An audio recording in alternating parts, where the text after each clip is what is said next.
Mathias her, og i denne videoen så har jeg lyst til å vise et måltid som jeg ofte lager hvis jeg savner smaken av litt mer sånn tradisjonell norsk husmannskost.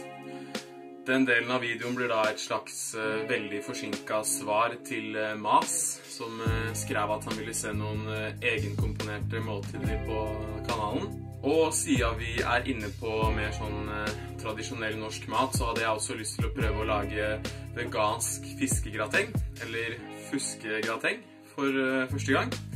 Men aller først så har jeg lyst til å snakke litt om potet. Potatoes! Hvis jeg ser litt sliten ut nå, så er det fordi denne ateisten er med på Ramadan for første gang, så jeg skylder på det. Det finnes vel ingen andre matvarer som regnes som mer typisk norske enn potet, selv om de opprinnelig kommer fra Sør-Amerika. Poteter har også blitt slang for nordmenn. Og jeg var så glad i potet når jeg var liten at familien min sang Ta en potet som et innslag i konfirmasjonen min. Så jeg har lyst til å snakke litt om poteten, fordi det er en matvare som kan få et litt ufortjent dårlig rykte. Det er sunt å spise plantebasert, og alle sånne lavkarbodietter blir veldig vanskelig da, fordi karbohydrater er det i alt av planter. Men sånn jeg ser det, så er lavkarbo uansett et blindspor, fordi karbohydrater er jo det makronæringsstoffet vi trenger mest av. Det er hovedkilden vår til energi. I forbindelse med trening for eksempel, så tenker mange ofte bare på proteiner, men protein det er egentlig trinn 2. Det er egentlig mye viktigere å fylle opp glykogenlagrene i musklene, både for å prestere bedre og for å bygge seg opp raskere etterpå. Så uansett om du trener for å gå opp eller ned i vekt, så vil jeg anbefale deg å få i deg minst 1 gram karbohydrat per kilo kroppsvekt i det første måltidet etter at du har trent. Mange tror at man blir tjukk av å spise potet, eller andre ting med mye stivelse. Men det har egentlig mye mer å gjøre med hvordan poteter som regel tilberedes. Når vi friterer det og steiker det i olje, eller drukner det i saus eller smør, da er de fetende. På grunn av fettet, ikke på grunn av karbohydratene. Du blir ikke feit av å spise potetgull fordi du da spiser potet, men fordi potetgull også består av 1/4 olje. En spiseskje olje er 120 kalorier, så 2-3 spiseskjeer olje det tilsvarer en treningsøkt med energi. Og mange trener jo for å brenne kalorier og gå ned i vekt, men da kan altså en times innsats med hard trening bli helt nulla ut med en liten håndbevegelse som dette. Vi trenger å få i oss fett også, men vi trenger ikke å få det i oss i en bearbeidet, flytende, ren, konsentrert form. Nøtter og frø har mer enn nok naturlig fett, og da kommer det også sammen med mange andre forskjellige næringsstoffer. Den her tror jeg kjøpte rundt nyttår, og den forrige jeg hadde brukte jeg kanskje et halvt år på å tømme. Som oftest når jeg steker ting så har jeg bare litt vann i panna. Jeg bruker litt olje eller vegansk smør iblant, men det er som oftest når jeg lager mat til andre som jeg vet er litt mer vant til feitere mat. Hvis jeg lager mat til folk som ikke er veganere for eksempel. Mat smaker bedre når vi bruker olje, fordi vi har en genetisk programmert evne til å like og søke energitett mat. Fiber og protein gjør oss mer mette, mens energitett mat, sånn som ting med mye fett eller sukker, det gjør oss faktisk mer sultne, selv om vi da får i oss flere kalorier. Det er derfor det kan være så vanskelig å slutte med godteri eller ting med mye tilsatt sukker eller mye fett, fordi gjennom utviklingen vår som art, så var det å få i seg nok energi en utfordring. Så de individene som var flinke til det, til å finne og søke energitett mat, det var de som fikk overleve og spre genene sine. Nå det jo det motsatte mange sliter med, at vi har for stor tilgang på energitett mat, og at vi heller trenger å kutte litt ned på det. Selv om mat smaker bedre med olje, så ikke alltid smak det viktigste for meg. Jeg spiser jo potetgull og godteri og usunt drit, jeg også, men da trenger jeg I hvert fall ikke å ha konsentrert fett som en fast del av kosten min I tillegg. Og det de formene for karbohydrater som usunne, de mest sukkerarta og konsentrerte formene, som da ikke kommer sammen med andre næringsstoffer, og som ikke gjør oss mette. Poteter lavere på kalorier enn for eksempel ris og pasta. Og så de bra på C-vitamin, B-vitaminer, jern og kalsium. Særlig hvis man spiser de med skallet på, noe jeg nesten alltid gjør. Og så det litt protein og fiber, så det metter. Og hvis du vil begrense kalori- og karbohydratinntaket ditt, så et triks å prøve å la kokte poteter avkjøle seg først, før du spiser dem. For da omdannes faktisk mer av stivelsen om til fiber. Men hvis man kutter ut kjøtt og animalske produkter, da trenger man ikke lenger å bekymre seg over hvor mye karbohydrater man får I seg, så lenge det kommer fra gode kilder. Jeg trenger ikke lenger å tenke på matvarer som at de varene spiser jeg bare på grunn av karbohydrater, og de spiser jeg på grunn av protein, og de på grunn av fiber, og en så stor del av tallerkenen min må bestå av de forskjellige tinga. Eller litt sånn tenker jeg da, siden noen matvarer jo bedre på noen ting, men alle matplanter har forskjellig sammensetning av alle næringsstoffene. Så det eneste jeg må passe på at jeg spiser et bredt utvalg av de. Og så lenge du gjør det, så det bare å spise seg stappmett og spise så mye karbohydrater du vil. Jeg gikk ned 6 kilo I løpet av de 3 første månedene jeg var veganer, uten at jeg trengte å gå så veldig inn for det heller, siden jeg da gikk og bevegde meg masse på jobb I den perioden.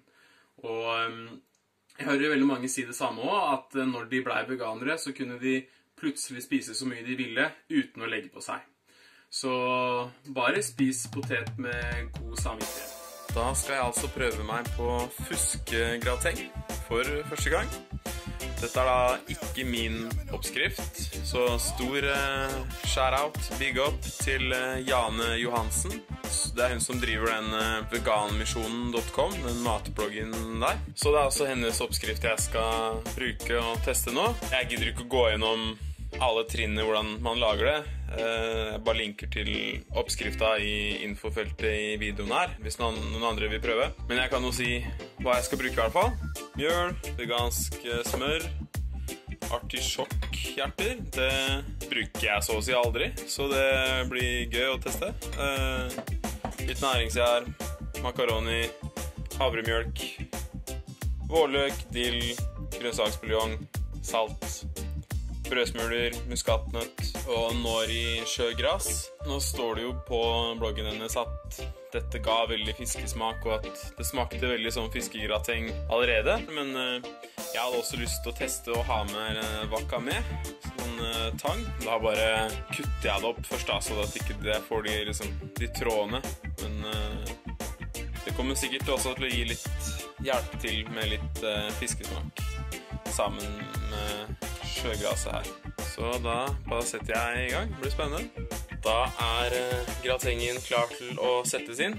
Nå hadde jo dette vært et fullverdig nok måltid I seg selv, men jeg tenkte jeg skulle bare ha med et par ting til. I god norsk ånd har jeg med noen poteter, og for å booste nostalgifaktoren litt da, så frossen brokkoliblanding var en skikkelig gjenganger I oppveksten min da, så jeg tenkte jeg skulle ha med det nå også, altså brokkoli, blomkål og gulrot. Nå det ingenting I veien for å bruke frosne grønnsaker, altså, men siden jeg hadde ferskt, så bruker jeg heller av det først da, siden det ikke varer like lenge.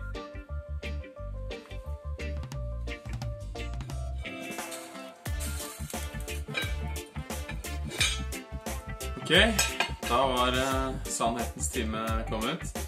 Nå tror jeg det 3 år siden jeg spiste fiskegrateng. Så nå er jeg ganske spent. Prøve å få litt av alt som er oppi på en gaffel.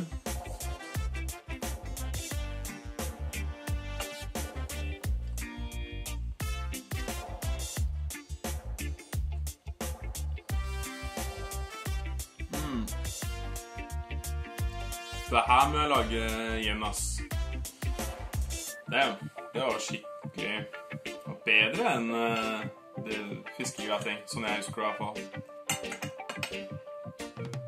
Det var kjempedigg. Tusen takk for oppskrift, Janne. Det her anbefales absolutt. Etter at jeg filmet det der, så har jeg også laget fiskegrateng til familien min, som også likte det veldig godt. Og Vivera sin fiskefilet kan jeg også anbefale å teste ut. Så var det dette egenkomponerte måltidet.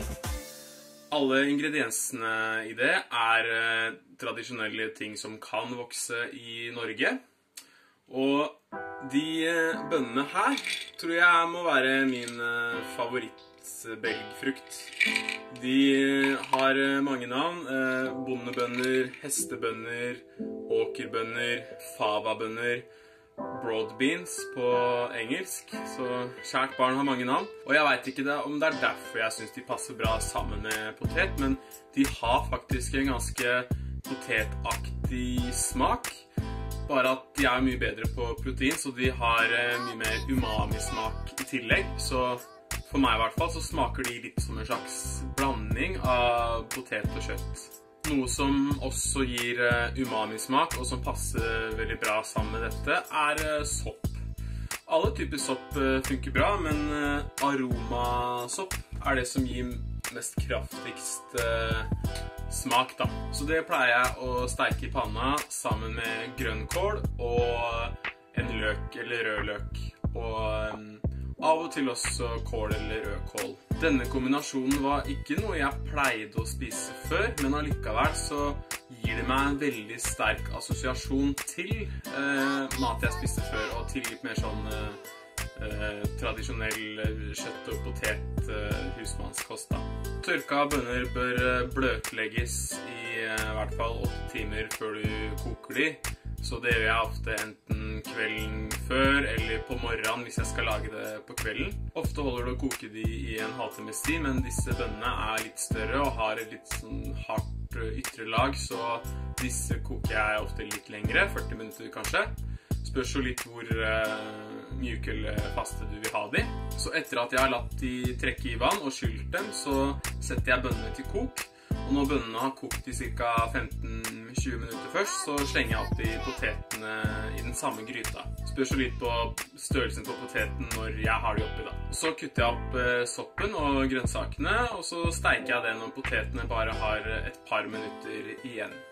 Jeg gidder som regel ikke å lage så mye sauser. I denne retten så pleier jeg å ha litt smør oppå potetene, bare for smaken da. Og så bruker jeg salt, pepper og masse dill. Av og til andre urter og krydder også. Næringsgjær bruker jeg ofte. Men hvis ikke du har næringsgjær, så er de 3 føler jeg er viktigst i denne retten da. Salt, pepper og dill. Men for anledningen så tenkte jeg skulle prøve å lage litt brun saus til dette. Det blir veganversjonen sin nå også, så i stedet for å vise hvordan, så bare legger jeg det link da. Ja, det glemte jeg å si da, men det er lurt å steike soppen og løken bitte litt alene først, før man har oppi grønnkålen da, som trenger litt mindre tid.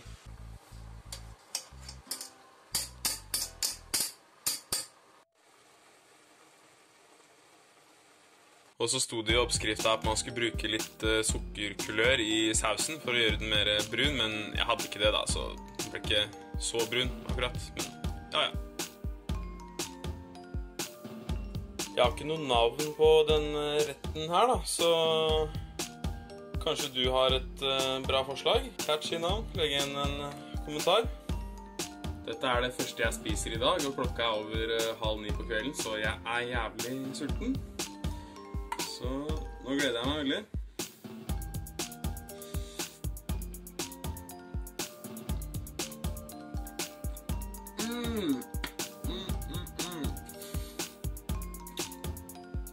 Jeg kødder ikke. De bønnene med potet og sopp og løk og vegansk smør eller saus, det smaker litt som kjøttkaker, altså. I hvert fall for en som ikke har spist det på lenge. Prøv å lage det her og fortell meg hva du synes.